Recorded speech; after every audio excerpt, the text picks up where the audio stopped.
افغانستان پاکستان خطے اور دنیا کے امن کے لیے خطرناک ملک بن گیا۔ سانحہ مسجد خدیجہ الکبریٰ میں ملوث دہشت گرد کا تعلق داعش افغانستان سے ثابت ہو گیا۔ ترلائی کلاں میں خودکش حملے میں ملوث دہشت گرد کے 4 سہولت کاروں کو گرفتار کر لیا گیا۔ خفیہ اور قانون نافذ کرنے والے اداروں نے پشاور اور نوشہرہ میں چھاپے مارے ہیں۔ اسی پر بات کریں گے دفاعی تجزیہ کار بریگیڈیئر ریٹائرڈ حارث نواز صاحب ہمارے ساتھ موجود ہیں۔ بہت شکریہ آپ کے وقت کا بریگیڈیئر صاحب۔ بڑی اہم کامیابی ملی ہے کہ سہولت کاروں کو گرفتار کر لیا گیا ہے۔ اس پیش رفت کو کس نظر سے دیکھتے ہیں بتائیے، آنے والی تحقیقات میں کتنی مدد حاصل ہوگی ان گرفتاریوں کی مد میں؟ دیکھیں، ہمارے انٹیلیجنس ایجنسیز نے بہت ہی مہارت سے امیڈیٹلی جب یہ انسیڈنٹ ہوا ہے اس کے 3-4 گھنٹے کے بعد ہی معلوم کر لیا تھا، اس کی باڈی سے انفارمیشن لے کے کہ یہ نوشہرہ کا ہے، اور اس کے بعد انہوں نے وہاں پہ جا کے چھاپا مارا۔ 4 جو اس کے سہولت کار تھے ان کو اریسٹ کر لیا۔ پتہ چلا کہ داعش نے اس کو تیار کیا تھا، اور اس کی تمام سہولت کاری جو ہے وہ اس کو افغانستان میں طالبان نے کی تھی، اور اس کو جیسے پکڑا گیا داعش کا تھا، جس کو اریسٹ کر لیا گیا۔ اب اس سے بڑی ویلیوبل انفارمیشن ملے گی، یہ بتائے گا کہ اس نے اور کتنے لوگوں کے برین واش کیے، کس طرح ٹریننگ کیا، ان کو کہاں کہاں چھپایا ہوا ہے، کس جگہ پہ گئے ہیں وہ بتایا جائے گا۔ اور اس کے بعد آپ نے دیکھا کہ اس کے بعد یہ بھی کلیئر پتہ چل گیا کہ یہ جو افغان طالبان ہیں یہ سب دہشت گرد تنظیم میں بہت ہی ایک تھریٹ ہے پاکستان کے لیے۔ اور اب پاکستان کی حکومت کے انٹیلیجنس بڑی سختی سے مہارت سے جو کوئٹہ میں 216 مارے گئے ہیں ان کو کہاں ٹھہرایا گیا، کس نے فیسیلیٹیشن کی، کس نے پروٹیکشن دی، اس طرح یہ جو اصول کر یہ کہاں چھپا، ان سب کے بارے میں انفارمیشن لے کے اب ملک کی آپریشن انٹیلیجنس آپریشن کیا جا رہا ہے تاکہ ان کو پکڑا جائے، اور ان سے انفارمیشن لی جائے کہ اور کس کے کون کب انہوں نے کس کی مدد کی ہے۔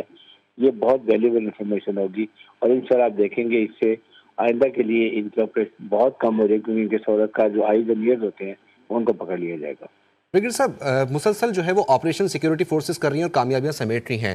بھارت اور افغانستان کا نیکسس توڑنے کے لیے جو ہے مزید کن اقدامات کی ضرورت ہے، کیونکہ مسلسل جو ہے فنڈنگ بھارت کر رہا ہے اور دہشت گردی جو ہے پورے عالمی دنیا کے اندر اس وقت افغانستان کروا رہا ہے؟ دیکھیں، اس کے لیے پاکستان کو 2-3 پرانگ اسٹریٹجی چاہیے۔ ایک تو ہم کائنیٹک آپریشن کر رہے ہیں، انٹیلیجنس بیسڈ آپریشن کر رہے ہیں۔ اس کے بعد جو ہم ان کی سہولت کاروں کا پکڑنا شروع کیا، یہ بہت ہی ضروری ہے، کہاں پر ہیں، کیسے ہیں، کیا مدد کرتے ہیں۔ اس کے بعد جو ان کے فیسیلیٹیٹر ہینڈلر جو افغانستان میں ان کو خلاف آپریشن کرنے کی ضرورت ہے کہ ہم ان کے ڈرون اسٹرائک بھی کریں تاکہ وہ بھی مارے جائیں، یہ بہت ضروری ہے۔ اور ساتھ ہی ساتھ میرکل سے بات کریں کہ جی انڈیا کس سے سہولت کاری کر رہا ہے، یہ پاکستان ٹیررزم کر رہے ہیں، اس کو آواز دے رہا ہے، اس کو پکڑنے کی ضرورت ہے۔ بریگیڈیئر صاحب، آپ کو کیا لگتا ہے کہ حالیہ واقعے کے بعد جو ہے انٹیلیجنس بیسڈ آپریشنز جو ہے وہ مزید بڑھائے جائیں گے سیکیورٹی فورسز کی جانب سے؟ بالکل، جو بھی ضرورت پڑتی ہے۔ دیکھیں، انٹیلیجنس آپریشن ہم بھلے ہی کر رہے ہیں، 200 سے 250 انٹیلیجنس آپریشن پر ڈے کر رہے ہیں، اور یہ خاص بلوچستان میں KPK میں کر رہے ہیں، اور اس سے بڑی بھی پروفیشنل طریقے سے کر رہے ہیں۔ انٹیلیجنس بیسڈ آپریشن ہوتے ہیں، بڑی کامیابی بھی ہوتی ہے، اور آپ کے سامنے جتنے زیادہ میکسیمم ہم نے 216 ان کے مارے ہیں بلوچستان میں، پھر اس کے بعد اگلے دن میں اورنگ ایجنسی ٹریول ایجنسی میں 24 مارے ہیں، پھر یہ دھماکہ اس کے 4 سہولت کاروں کو پکڑ لیا ہے، اس سے ہمیں ان کے ماسٹر مائنڈ کو پکڑ لیا ہے جو داعش کا تھا، اور اس کی سہولت کا مدد جو تھی وہ افغان طالبان نے کی تھی، وہ بھی پتہ چل گیا۔ تو اس لیے میرے خیال میں اب بہت ہمیں کامیابی ہوں گی، جتنی زیادہ سہولت کار پکڑے جائیں گے اتنے ان کو لیے آپریشن کرنا مشکل ہو جائے گا۔ ٹھیک ہے، بریگیڈیئر ریٹائرڈ حارث نواز صاحب دفاعی تجزیہ کار GTV نیوز سے گفتگو کر رہے تھے، آپ کا شکریہ۔